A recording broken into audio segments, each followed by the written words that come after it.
What is good, everybody? Quancredible here doing the review for the Seven Deadly Sins Grudge of Edinburgh. Now, if you haven't seen it yet and you just want like a general idea, don't worry, I'm not going to spoil it immediately into the video. I will talk more about the story like later on. I'll let you know if you're trying to avoid that. In the beginning, most I'm going to talk about like some of the bigger things like the animation as well as like the pacing, and then I'll get into the story and stuff about it a little bit later. But before I start that, I do want to say all in all, I do think the movie was actually pretty enjoyable. It does kind of suck that it is that we have to wait for the part two of because it is a two-part, so we only got part one for this time. So it does kind of suck that we have to wait for part two to come out to get the full conclusion of the story. Because it really felt like as soon as it was getting really good, that's when it did end. So we do have to keep that in mind that this still, as far as the story is concerned, only half of the story. So one of the first big things I do want to talk about would be the CGI. That was probably the biggest thing leading up to the movie coming out. Like one of the biggest things that I know a lot of people had a huge issue with or didn't really care about. And honestly, as someone that doesn't really mind CGI in most things, I think it was actually pretty good CGI as far as like that goes. None of the characters or any of the actions felt overly clunky or kind of blocky or anything like that, which is really good to see. I know there are some moments. I don't know how much you guys pay attention to the CGI in other shows, but take some of the moments in Attack on Titan Part Two. There were some moments of the CGI in the background where you could really see like clunkiness and stuff, but in this movie, it really wasn't. You really couldn't even see any of that. I will say the only thing that was kind of weird with the CGI was some of the expressions that Tristan would make were a little awkward sometimes, but that's like really small nitpicky type stuff that isn't gonna make or break the entire movie in my opinion. I did see a lot of people talking about the characters were off model, meaning like that the characters didn't really look how they're supposed to look in comparison to their 2D counterparts, which I'm gonna have to disagree with. I think the characters pretty much looked basically how they were supposed to look if you imagine them in a like animated 3D space. The one I will agree with though is Elizabeth for some reason does look a little off. I'm not for sure what it is, but she does look off. But then again, every time she has like a huge costume change, she always looks really different to me. So it could be that too, because it is like such a massive costume difference from what she normally does seem to wear. I can honestly say if you're the kind of person that absolutely hates CGI no matter what, then you're not going to get anything, amazing out of this movie experience. But if you are open to, a lot of different types of styles for movies, I'd say this was pretty good. In my opinion, as someone who has seen Dragon Ball superheroes, I did enjoy this style of CGI more than what they were doing in that movie per se. Just because what they're doing in The Grudge of Edinburgh is more similar to like what a video game cutscene would be. I know some people do have their hangups about that, but for me, it didn't really bother me that much. The next thing I want to talk about would be the pacing of the movie. Like I was saying before, this is only part one of a two-part special all together, and I want to say the runtime was around like 50 minutes, so a little bit under an hour. It is kind of odd when you think about it that way, that they could have just pulled their time together and just combined the movie and probably got a normal-ish runtime out of it of like an hour and 40-ish minutes. But the whole choice to actually split it up, I don't think it hurt the pacing as bad as you may initially think, but it does break up the experience, I guess, of a movie, which does kind of hurt it if when the second one comes out and people just watch the second part and don't rewatch the first part. But looking at the first part isolated in itself, there were parts that felt like it was paced fast and parts that felt like it was paced slow. And I think with that kind of like up and down pacing of it all means that it was probably paced really well.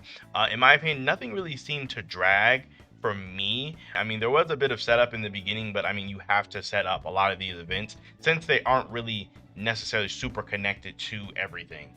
So there is setup that had to be done, but really once the movie was flowing, it did have a really good flow to it.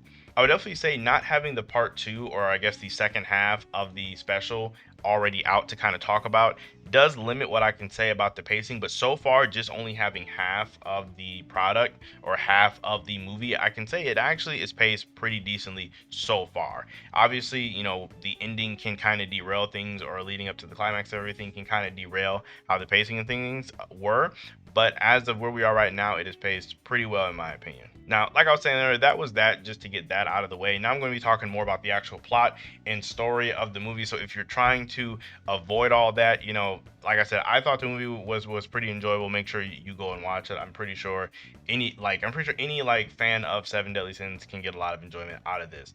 But that's the spoiler free part aside. But getting into the actual spoilers of the movie, so this movie does take place well after the events of Seven Deadly Sins, but it does take place before the events of Four Nights of the Apocalypse. Obviously, I want to say this movie takes place 10 years after the events of Four Nights of the Apocalypse for a lot of different reasons. That's where I would place it on the timeline if you're trying to find somewhere to put it. So it'd be 10 years after Seven Deadly Sins, but 3 years before Four Nights of Apocalypse. And my reasoning for this being, as we know, Tristan and Lancelot, as we got to see in the movie, did get into their fight. It wasn't like some serious malicious fight, but they were, basically sparring against each other, as we've seen in the beginning of the movie. And this is when, Tristan loses control and does end up damaging Lancelot. Now, we can turn to the Lancelot one shot to kind of get more idea of what time frame this is happening in. And we know that Lancelot and them did visit Tristan and them for his 10th birthday. So that would have been the only opportunity for them to actually fight, would be at Tristan's 10th birthday, which, Tristan being 10 years after Seven Deadly Sins. You don't have to be a mathematician to figure that one out. But that's just the opening scene of the movie. The actual movie that we get to see, like the vast majority of it, would start to take place 3 years after that, in my opinion. And my reasoning for that would be strictly just speaking off of Lancelot. As we all see with Lancelot, he does have his shorter hair, and in an earlier scene in the movie, there was Bond worried about where Lancelot is. So going back to the Lancelot one shot, we know that after Lancelot got the his whole scar and awakened to his powers and got into the fight with Tristan, and he went back to the forest. That is, shortly after that is when he encountered Jericho. She teased him a bit about his hair, and he ended up cutting his hair. And this is the, shorter hair that we see. However, towards the end of it, that's when, Lancelot and Jericho go off into that, other dimension. And in a chapter of Four Nights of Apocalypse, I want to say it was chapter 80, page 3, we have Tristan talking about it, how Lancelot disappeared for 3 years, and when he came back, he was much more, he was much more powerful.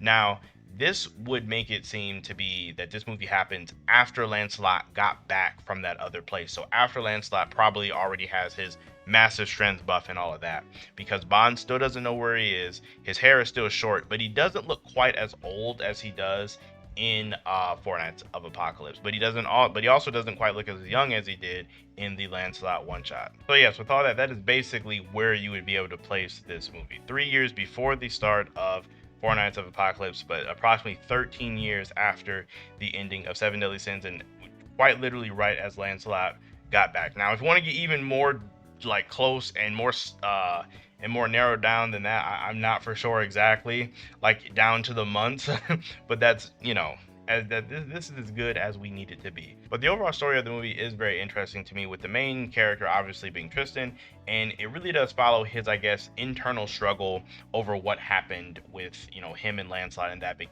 accident.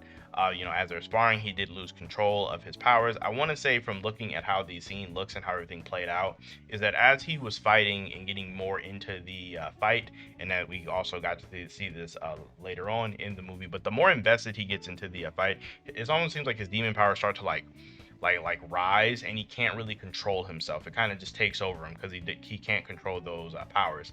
And essentially, from that incident, he didn't want to fight anymore. He gave up on his dream of being a holy knight and just wanted to just help people a different way, which I think is a really good premise for a movie. I really, really do. Side note to that, though, this is literally what I talked about in my Tristan video, talking about what could have happened. This is literally bar for bar what I was saying happened. So if you haven't seen that, definitely check that out. But yeah, so that's basically the main premise of the movie for Tristan, and it's kind of a very interesting take to see, because Tristan just kind of gave up on his dreams. I want to say it wasn't really easily, but kind of much easier than I would have thought. And Meliodas and Elizabeth not really being able to offer a lot of help is another kind of interesting thing about that as well. Obviously, Elizabeth is more guiding him along the lines of, healing people and trying to make, him realize that he should talk to his dad and try to figure out what he should do. Is a very Elizabeth thing to do. That's exactly what I would expect from her. But Meliodas not really being super helpful is kind of weird. I thought, I don't know, just seeing how Meliodas is, I thought he'd be able to offer more guidance to his kid, but at the same time, he is pretty immature himself.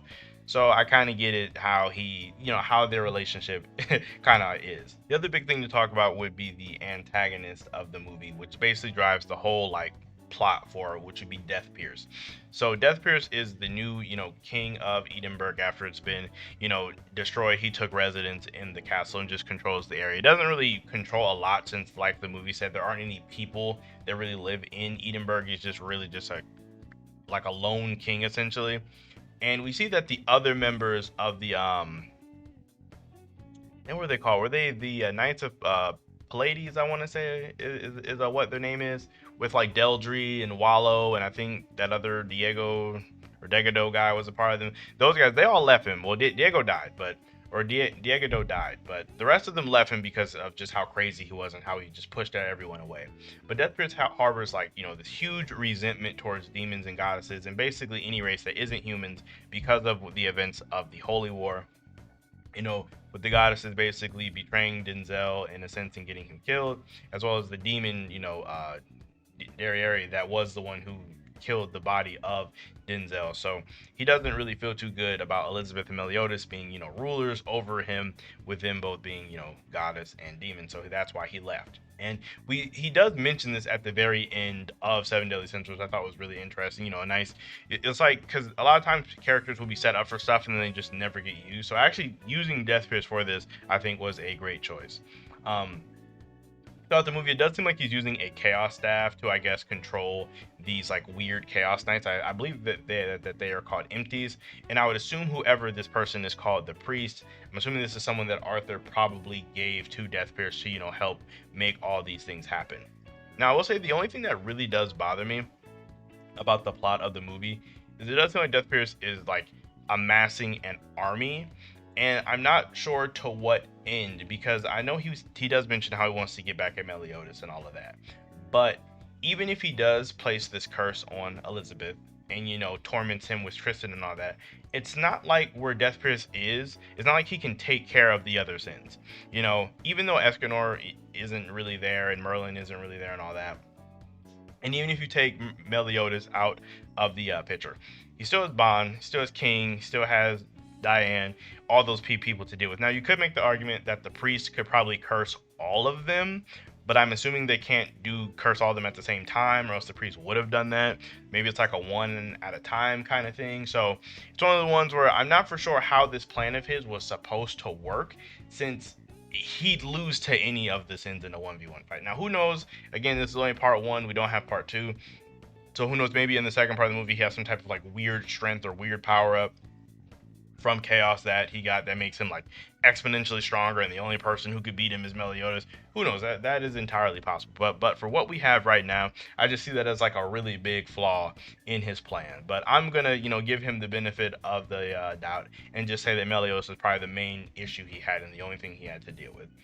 But I want to take it a step further. There is this other thing that was kind of weird in the movie, is that, throughout the movie, he's gathering up fairies and giants and demons, and I'm assuming they can't find any goddess clan members since the vast majority of their bodies are gone because of the, the whole sacrifice thing. But it's just kind of interesting to me that nobody like really noticed it. Like that, I mean, I get it if Meliodas did notice it because he kind of doesn't really pay attention to those kind of things. But I would have really thought that, say, like King or maybe Gother would have probably picked up on this at some point or noticed something going on. Like, I thought King would really notice like a bunch of fairies being missing. Granted, it wasn't from his forest because there's multiple fairy forests, but I just would have thought that he would have noticed in some way, shape, or form fairies being kidnapped, because even those random fairies heard about it in the beginning of the movie. Those random kids heard about fairies being attacked and freaking targeted. So it was a known thing happening. So it's just weird that King didn't like hear about this and then do something about it. But with those two things aside, I do understand that like with characters as strong as the Seven Deadly Sins in their verse, it is kind of hard to make a super dire plot. So I do appreciate that this is probably like as close as we can get to something really serious, because as we do know, everybody has just now been informed of everything that's going on. So who knows what the story will necessarily unfold into, and see what Death Pierce possibly has planned to deal with the other sins. I do want to take this moment to say, like, one of my favorite parts of the movie is when Tristan is about to use full counter, and like one of the empties like shoots a blast at him, and he gets ready to use it, but it's like, oh wait, that one's like too high, and then they shoot another one at him. It's like, oh wait, that's too low. So I think it was like a fun way to reveal that Tristan does know full counter, but just not nearly to the extent of say like Chandler or Meliodas or like Estrosa. Like his full counter, like he needs to be like dang near spot on or perfect for him to actually full counter it. And even like when he knocked back two in a row, how excited he was over like knocking back two full counters like back to back, and just how excited he was like a really fun moment to see. Now you could attribute this to him being kind of rusty, because as we know, he's been skipping practice for a while now, but it was, you know, nonetheless just a really funny scene for me. But back to what I was saying about the actual story of it. But the actual story of it, like I said, it really wasn't that bad of a story. I mean, even those two gripes that I have are, you know, in nature kind of more nitpicky. They're not like huge plot breaking points that like make the whole movie not make sense. I mean, you know, Tristan's struggling with his demon side, you know, while his mother ends up getting cursed, and now he's, you know, trying to break said curse, and he goes out and tries to find why, while at the same time Deathpierce is rounding up other races, you know, to amass this army to, I guess, exact revenge on, say, Meliodas and the Seven Deadly Sins. And it's kind of weird that Lancelot is even involved in it when you kind of think about how this is all going on. But I'm assuming, I guess, Lancelot came back and he's just like, I'm gonna do my own thing, and he's just trying to save them on his own. I'm assuming more of that will get probably revealed in part two, more of like the Lancelot side of the story, hopefully, or maybe it'll just be all the Deathpierce stuff. Because when you think about it, where the movie ended off is, you know, they made it to where Edinburgh was and fought against, you know, two of Deathpierce, you know, chimera type monsters that are, you know, fused of demons, fairies, and giants all together. So, and once they defeated those, that's when we, you know, get the reveal of Lancelot's true form, and that's just where it ends. So we do still have an entire part two.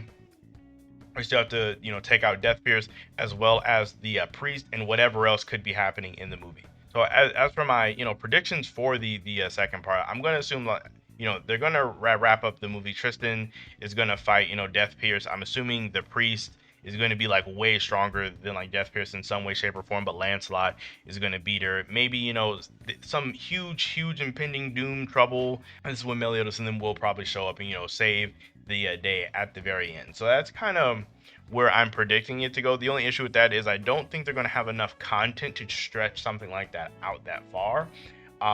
Seeing as I feel like we got like over halfway what the story would be just in part one. So I'm wondering if part two is going to be shorter or something along those lines. So it's just very curious to see when they're going to do that. At this moment, I'm not for sure when the second part is coming out. I'll try to keep you guys updated on that when I know anything about it, but I'm not sure when it's coming out, so we may have to wait you know, sometime in 2023 for it to come out. Like that's the only time frame I have, is sometime in 2023, but I'm assuming it would be like a bit farther down the line. At the moment, I can't in good conscience give it anything higher than like a 6.5, just because we only have half of it story wise, and it's kind of hard just to fully give something a full in confidence grade with only having half of the story. It's just kind of hard to do, at least for me. It would be kind of unfair. So at this moment, so far we're trending in a 6.5 for this. So that could go up or down depending on how the movie ends, you know, how they decide to handle it. You know, sometimes the movie can be going great and they just botch the ending. Sometimes the movie can be mid and then the ending's absolutely amazing and it makes it way better. So we're gonna have to wait and see, so I can give it a final rating. But so far it's getting a 6.5 for me. I am kind of curious to know how you guys felt about the movie. Did you guys like it? Did you guys hate it? Could you not even get past the CGI? Was just so terrible. It was just an eyesore. Couldn't stand to look at it. Did you not really bother you? Was the CGI like better than you expected it? Just kind of overall curious how you guys received the movie. Like I said, I thought it was pretty good. I would love to know if some people hated the actual story and what parts of it did you actually hate? Because I thought it was pretty solid. Like I didn't really have too many issues with it at all. So yeah, let me know that stuff down below in the comments. Make sure you like the video as well as subscribe to the channel, and I will see you all next time.